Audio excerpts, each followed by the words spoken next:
परमेश्वर की धार्मिकता के लिए जिए। रोमियो अध्याय 13 वचन 1 कहता है, हर एक व्यक्ति शास्त्र के अधिकारियों के अधीन रहे, क्योंकि कोई अधिकार ऐसा नहीं जो परमेश्वर की ओर से न हो, और जो अधिकार है वे परमेश्वर के ठहराए हुए हैं। हमें सामाजिक मानदंडों की सीमाओं के भीतर रहना चाहिए। परमेश्वर ने हमें उन लोगों से डरने और उनका सम्मान करने की आज्ञा दी है जिनके पास हमारे आत्मिक और शारीरिक जीवन दोनों में अधिकार है। परमेश्वर सरकारी अधिकारियों को एक कारण से अधिकार देता है, और इसलिए हमें उनकी उपेक्षा नहीं करनी चाहिए। हमें पौलुस के इस कथन को याद रखना चाहिए, आपस के प्रेम को छोड़ और किसी बात में किसी के कर्जदार न हो। रोमियो अध्याय 13 वचन 8। यही कारण है कि हम मुफ्त किताबें प्रकाशित कर रहे हैं और इस खूबसूरत सुसमाचार को दुनिया भर के लोगों तक पहुंचा रहे हैं। प्रभु ने कहा, प्रेम व्यवस्था की पूर्ति है। लोग इस भ्रम में ग्रस्त हैं कि ईमानदारी से अपने धार्मिक जीवन में व्यवस्था का पालन कर रहे हैं। परमेश्वर ने हमें पानी और आत्मा का सुसमाचार दिया है, जो हमें पाप से बचाने के लिए अपनी धार्मिकता को प्रकट करता है।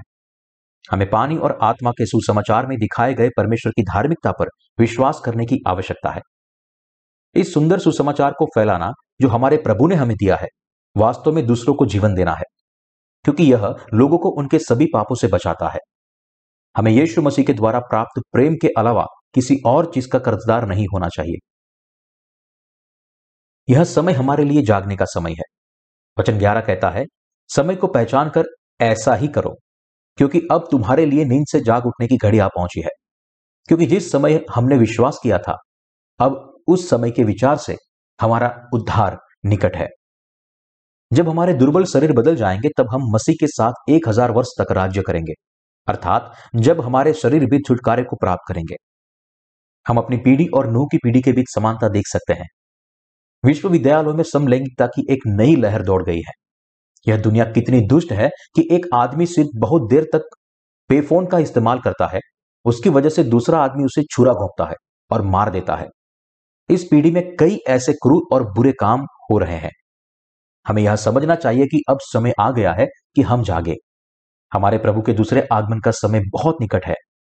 हमें उत्सुक होना चाहिए और यह समझने में सक्षम होना चाहिए कि यह युग कैसा है, और यह महसूस करना चाहिए कि प्रभु का दूसरा आगमन बहुत निकट है। लेकिन साथ ही याद रखें कि ऐसे बहुत से लोग हैं जो वास्तव में इस युग के बारे में नहीं जानते हैं। जैसे नूह के दिन थे, वैसा ही मनुष्य के पुत्र का आना भी होगा। मत्ती अध्याय 24 वचन 37। नूह के समय में भी लोगों ने घर बनाए, शादी की, सभी प्रकार के पाप किए और अपने दैनिक कार्य में लगे रहे, जब तक कि एक दिन अचानक उन पर परमेश्वर का न्याय नहीं आ गया। नूह के अलावा किसी ने भी भारी बारिश और बाढ़ की उम्मीद नहीं की थी, जिसने उसके जहाज में शरण पाने वालों को छोड़कर सभी का सफाया कर दिया था। जो मर गए, उन्होंने बिना किसी प्रत्याशा के स्वतंत्र रूप से खाते पीते हुए परमेश्वर के विनाशकारी न्याय को प्राप्त किया। यह दुनिया न केवल युद्ध के खतरों से, बल्कि जलवायु परिवर्तन के साथ दुनिया भर में हो रही जबरदस्त प्राकृतिक आपदाओं से भी अवगत है। हम जो खाते हैं उसमें से भी एक गंभीर खतरा छिपा है, और हम अब उनके बारे में चिंता किए बिना अपने भोजन का भी आनंद नहीं ले सकते। यही कारण है कि हमें इस युग में बुद्धिमानी से जीना चाहिए और याद रखना चाहिए कि हमारे शरीर का उद्धार उस समय की तुलना में कहीं अधिक निकट है जब हमने पहली बार विश्वास करना शुरू कर दिया था। क्या आपने मसीह के उद्धार को धारण किया है? आप शायद सोच सकते हैं कि इस दुनिया के विनाश का विश्वास के दायरे से कोई लेना देना नहीं है, और आपका लेना देना धर्मनिरपेक्ष राजनीति और व्यवस्था से है। लेकिन वैश्विक आपदाएं दुनिया के विनाश के लिए चेतावनी का एक संकेत है।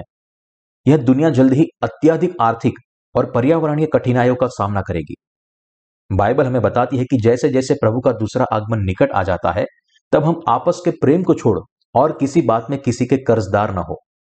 प्रेम में एक दूसरे की मदद करना, रक्षा करना, नेतृत्व करना और सहयोग करना चाहिए। और हमें यह समझना चाहिए कि जब हमने पहली बार विश्वास करना शुरू किया था, तब की तुलना में आज हमारी आशाएं करीब है। हम एक ऐसे युग में जी रहे हैं जिसमें हमें यीशु मसीह की वापसी की प्रतीक्षा की आशा में जीने की जरूरत है। हमारी आशा कहां है? हमारी आशा मसीह की वापसी की प्रतीक्षा करने में पाई जाती है। हमें पुनरुत्थित करेगा और हमें उसके साथ 1000 साल के राज्य में राज्य करने के लिए प्रतिफल देगा, जो कि बड़े कलेश के 7 वर्षों से पहले होगा। जैसे जैसे समय निकट आता है, हमें मसीह की धार्मिकता के साथ आशा के साथ जीना चाहिए। हमें जल और आत्मा के सुसमाचार में दृढ़ और दृढ़ रहना चाहिए और अपने पूरे मन से उसकी सेवा करनी चाहिए। हमें पूरी दुनिया में हर आत्मा के साथ सुसमाचार साझा करने के लिए अपनी सेवा का विस्तार करना चाहिए। आपस के प्रेम को छोड़ और किसी बात में एक दूसरे के कर्जदार न हो। मुझे पता है कि भूकंप और ज्वालामुखी जैसी प्राकृतिक आपदाओं से बहुत नुकसान होता है। वैश्विक विनाश के विषय पर आजकल कई फिल्में बन रही है। मुझे लगता है कि ऐसा इसलिए है क्योंकि हॉलीवुड के लेखकों ने कल्पना की है कि दुनिया संभवतः बदल जाएगी, और यह इस बात का सबूत है कि लोग अनजाने में दुनिया पर आने वाले विनाश को महसूस करते हैं। इसलिए हमें शरीर के कामों की परवाह नहीं करनी चाहिए, बल्कि आत्मा के कामों की चिंता करनी चाहिए। हमें विश्वास करना चाहिए कि पानी और आत्मा के सुसमाचार को फैलाने का जीवन सबसे सुंदर जीवन है। पूरी दुनिया में लोग हमारी सेवकाई से चकित हैं। अनगिनत लोगों ने हमें बताया है कि हमारी सेवकाई ने उन्हें कितनी चुनौती दी है। वे विश्वास नहीं कर सकते हैं कि कैसे हम कोरिया के एक छोटे से देश के परमेश्वर के सेवकों का एक समूह परमेश्वर की धार्मिकता को इतनी शक्तिशाली रूप से फैला रहे हैं। हाँ, हम वास्तव में छोटे और कमजोर हैं, लेकिन हम अभी भी दुनिया भर में सुसमाचार फैलाते हैं क्योंकि हम पानी और आत्मा के सुसमाचार में विश्वास करते हैं, अर्थात परमेश्वर की धार्मिकता में। रोमियो अध्याय 14 वचन 8 कहता है, यदि हम जीवित हैं तो प्रभु के लिए जीवित हैं, और यदि मरते हैं तो प्रभु के लिए मरते हैं। अतः हम जिए या मरे, हम प्रभु ही के हैं। पौलुस इसके पहले के वचन में भी बताता है कि क्योंकि हम में से न तो कोई अपने लिए जीता है और न कोई अपने लिए मरता है, हम केवल हमारे प्रभु के कारण ही अस्तित्व में हैं। क्योंकि हम इस संसार में अपने प्रभु के द्वारा पैदा हुए और उसकी धार्मिकता से धर्मी बने, हम मसीह के हैं, चाहे हम जीवित रहे या मरे। हम परमेश्वर की धार्मिकता के लिए अपना जीवन व्यतीत करते हुए इस संसार को मसीह के जन के रूप में जिएंगे और छोड़ेंगे। परमेश्वर हमसे प्रसन्न है और उन्होंने हमें दुनिया भर में आनंदमय समाचार फैलाने के लिए अपने उपकरणों के रूप में उपयोग करने के लिए चुना है।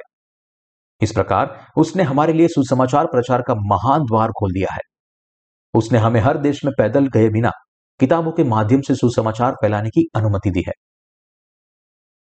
परमेश्वर की धार्मिकता की सुसमाचार वाली पुस्तकों की एक श्रृंखला का अनुवाद किया गया है और अंग्रेजी भाषी दुनिया, स्पेनिश भाषी देशों के साथ साथ एशिया, अफ्रीका और यूरोप के हर देश में भेजा गया है। मुझे विश्वास है कि हमारा प्रभु जो परमेश्वर की धार्मिकता बना, ये शीर्षक वाली किताबों की यह नई श्रृंखला दुनिया की प्रत्येक आत्माओं को महान आत्मिक आशीष देगी। यह आश्चर्यजनक है कि कैसे परमेश्वर अपनी धार्मिकता में विश्वासियों के माध्यम से अपनी इच्छा को पूरा करने के लिए कार्य करता है। दुनिया अंततः इस खूबसूरत सुसमाचार से ढक जाएगी, और एक बार जब परमेश्वर की धार्मिकता वाला सुसमाचार पूरी दुनिया में फैल जाता है तो परमेश्वर हर उस योजना को पूरा करेगा जो उसने हमारे लिए रखी है। यह युग आंधी तूफान की पूर्व संध्या पर है। तेल संकट और वैश्विक वित्तीय दहशत दुनिया पर एक बार फिर प्रहार कर सकती है। हमें जो करने के लिए नियुक्त किया गया है उसमें हमें और अधिक विश्वास योग्य होना चाहिए। हमें इस दुनिया के अंत तक पानी और आत्मा के सुसमाचार को फैलाना चाहिए। आइए हम पानी और आत्मा के सुसमाचार को लगन से फैलाएं ताकि इस दुनिया में कोई भी इस सुसमाचार को सुने बिना न रहे। हमें सहयोग करना चाहिए और उसी उद्देश्य के लिए कार्य करना चाहिए। हमें गिदोन के 300 योद्धाओं की तरह काम करना चाहिए। यद्यपि हम संख्या में कम हैं, हम स्वर्ग के वीर सैनिक हैं और परमेश्वर हमारे साथ है। जो कोई भी पापों की क्षमा प्राप्त करता है और परमेश्वर का आभारी है, वह परमेश्वर की धार्मिकता फैलाने के योग्य बन सकता है। हम विश्वास से विजयी होंगे क्योंकि हमारे पास परमेश्वर की धार्मिकता है।